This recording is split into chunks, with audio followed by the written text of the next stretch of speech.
Welcome to this session on risk versus return, one of the most fundamental themes in financial markets. Understanding how returns are generated and how much risk you take to achieve them is essential for investors, portfolio managers, and financial analysts alike. Today, we'll explore how to measure returns, how interest rates relate to inflation, and how we quantify risk beyond just volatility. We'll also introduce powerful tools like the Sharpe ratio, skewness, kurtosis, and value at risk. Let's begin with how we measure returns. When we speak about return, we often mean holding period return, or HPR. This measures how much your investment has gained or lost during the time you held it, expressed as a percentage of the initial investment. You compute this by taking the price change, adding any income received, such as dividends or interest, and then dividing the total by the initial price. For example, if you invest in a zero coupon bond, which offers no intermediate income, your return comes purely from the price appreciation toward its face value at maturity. This return encapsulates both price changes and any cash inflows such as dividends or coupon payments. Next, we distinguish between two important ways of annualizing interest rates. A PR, annual percentage rate. It simply multiplies the periodic rate by the number of periods. It ignores compounding. EAR, effective annual rate. This one does account for compounding. If you compound more frequently, monthly, weekly, even daily, the EAR becomes higher than the APR. This is especially important when comparing different financial products. And in the limit, as compounding becomes continuous, we move toward the continuously compounded rate, which links to the exponential function. 1 plus the effective annual rate is equal to the exponential of the continuously compounded rate. Here's a numerical breakdown of how APR and EAR relate for different compounding periods, all assuming an EAR of 5.8%. Notice that for monthly compounding, the APR is approximately 5.6%. For daily compounding, it's closer to 5.63%. And if compounding were continuous, the effective rate matches precisely the exponential formula we just mentioned. So what matters isn't just the rate, but how often it compounds. Interest rates are not set in isolation. They reflect supply and demand in the market for loanable funds. Suppliers of funds are net savers, like households. Demanders are net borrowers, like businesses. Governments, through central banks like the Federal Reserve, also play a major role. And crucially, expected inflation influences everyone's behavior. When people expect higher inflation, they demand higher nominal returns. Why? Because they want to preserve their real purchasing power.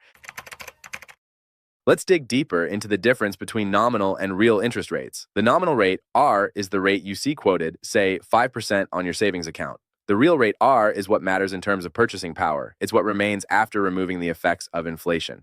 The real interest rate is approximately equal to the nominal interest rate minus the inflation rate. But the more precise relationship is 1 plus the real interest rate is equal to 1 plus the nominal interest rate divided by 1 plus the inflation rate. Or rearranged, the real interest rate is equal to the nominal interest rate minus the inflation rate, all divided by 1 plus the inflation rate. This formula adjusts for inflation's compounding effects, especially when inflation is high.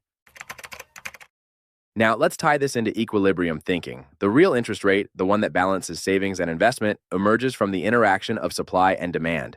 When inflation expectations rise, demanders of capital offer to pay more and suppliers ask for more. This drives up nominal rates. This is captured by the Fisher equation. Nominal interest rate equals real interest rate plus expected inflation, where the nominal rate is the total rate you observe in the market, how fast your money grows. The real rate reflects how fast your purchasing power grows after adjusting for inflation. The expected inflation is how much prices are anticipated to rise over the period. It's a crucial building block in modern monetary theory.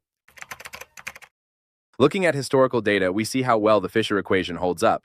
During periods of predictable inflation, nominal rates closely track inflation, keeping the real rate relatively stable. But when inflation is erratic or unexpected, the real rate can swing widely. In the early period, 1927 to 1951, real returns were often negative, largely because inflation outpaced nominal returns. From 1952 onwards, predictability improved and real returns became more consistently positive. This chart gives a visual of the roller coaster ride that is interest rates versus inflation over time. Notice how the red line, inflation, and blue line, interest rates, diverge in volatile periods. These gaps represent losses in real purchasing power or unexpected gains. Periods of misalignment, especially during oil shocks or financial crises, highlight the importance of accurate inflation forecasting. Here's a complication often ignored.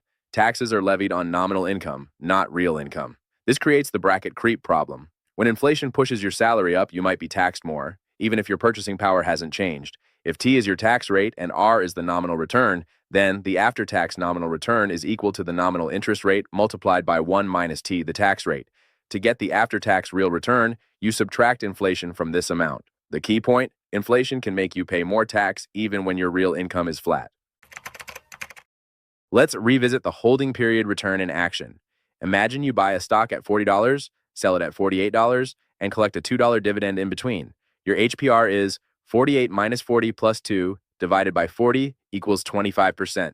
This example shows how both price appreciation and income combine to form total return. It's not enough to look at capital gains alone. Now let's ask, what extra return should you get for taking risk? That's where risk premiums come in. In finance, we often work with expected return, a probability-weighted average of all possible outcomes. The standard deviation measures how spread out these outcomes are. It gives us a sense of the volatility or uncertainty of returns. There are different ways to estimate this, but when we're working with samples rather than full populations, we adjust the formula to avoid underestimating risk. The geometric average return captures compounded growth over multiple periods. It tells you what constant return would yield the same total result over time. If you reinvest your gains each period, the geometric average gives a more realistic picture than a simple arithmetic average. There's also an important relationship. The geometric average return is approximately equal to the arithmetic average return minus 1/2 of the return variance. This correction accounts for volatility drag, the idea that higher variance can reduce your compounded return. A risk premium is the reward for taking on uncertainty. The risk-free rate is what you'd earn with no uncertainty, say from treasury bills. The expected return on a risky asset is typically higher. The risk premium is the difference between the two. Sometimes we also refer to excess return, the realized return minus the risk-free rate. This concept is foundational in asset pricing models like CAPM. To compare investments, we use the Sharpe ratio. It is calculated by subtracting the risk-free rate from the expected return of an investment and then dividing the result by the standard deviation of the investment's returns. It tells us how much excess return an investment offers for each unit of risk. Higher is better. If an investment has a Sharpe ratio of 1.0, it means you're getting 1 unit of excess return for each unit of volatility. There's even a modified version that replaces volatility with value at risk, VAR. More on that shortly. This chart shows Sharpe ratios across 21 countries. Countries like Australia and the US lead the pack with the highest risk-adjusted returns. Others, like Belgium and Norway, offer lower Sharpe ratios, suggesting either lower returns, higher volatility, or both. This kind of cross-country comparison is key in international portfolio construction.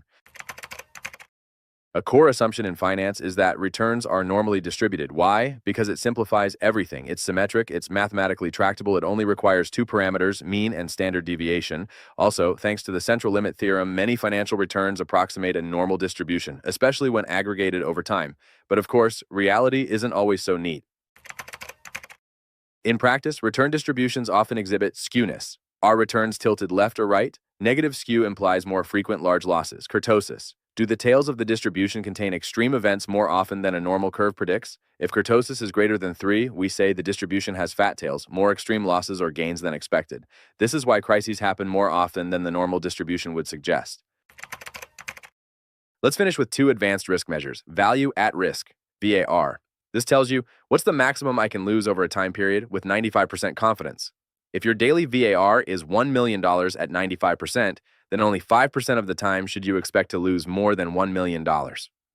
Expected shortfall. Also called conditional VAR, this goes further. If I do fall into that worst 5%, what's my average loss? Expected shortfall is more informative than VAR, especially for assessing tail risk, those rare but devastating events. As you move forward, remember, great investors don't just chase returns, they measure, manage, and respect risk. Stay analytical, stay curious, and I'll see you in the next session.